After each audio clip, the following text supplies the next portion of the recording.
Саламатсыздар ма, құрметті көрермендер? Ертегім жобасы аясындағы келесі ертегімізді талдауды бастаймыз.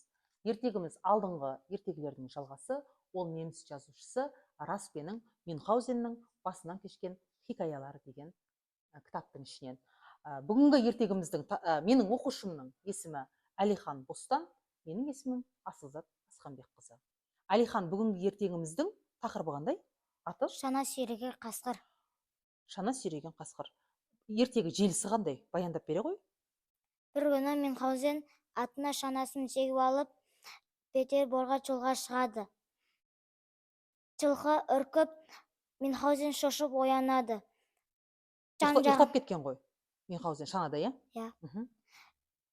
Жан-жағына қарап, ақсиған тістер, алпандай ауыз ашқан арлан қасқыр оны қуалап келе жатыр екен. Мюнхгаузен қорқып, шананың астына тығылып қалады. Әлгі қасқыр Мюнхгаузеннің жылқысын жей бастады. Жылқысын жеп бастады. Жей бастады ғой жылқыны, иә? Артқы екі аяғын жеді, бүксесін жеді, белін жеді, алдыңғы екі аяғын жеді.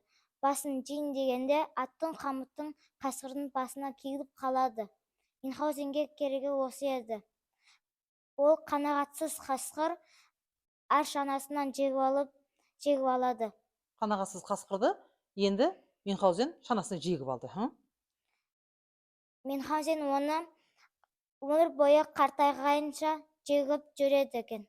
Қасқыр қартайғанша осылайша Мюнхгаузенге қызмет етті. Енді бұл ертегіде, әдеттегідей біз енді талдаймыз. Мюнхгаузен бұл ертегі арқылы бізге не түсіндіргісі, қандай ойды түсіндіргісі келіп тұр?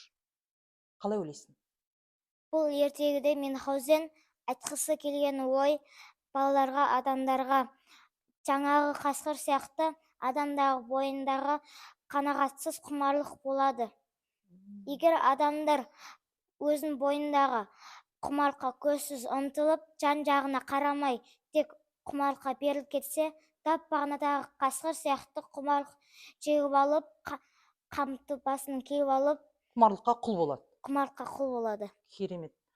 Шынында да бұл ертегі өте керемет ертегі. Қараңыздар, иә? Расменде де қараңызшы, Мюнхгаузеннің сондай шеберлігі. Адамдар тура жаңа қасқыр құмарлығына қарай ашқарақтанып, қалай ұмтылып, басына ана аттың қамытын киіп алған, білмей қалған сияқты адамдар да өзінің бойындағы құмарлығына көзсіз ұмтылған кезде соның құлына айналып кетуі ғажап емес деген ойды насихаттап тұр. Ол жерде қанағатсыз қасқыр деген сөзді бекерден бекер қосып отырған жоқ ол, иә? Керемет, рахмет, Әлихан. Осымен біздің ертегіміз тамам. Сау болыңыздар.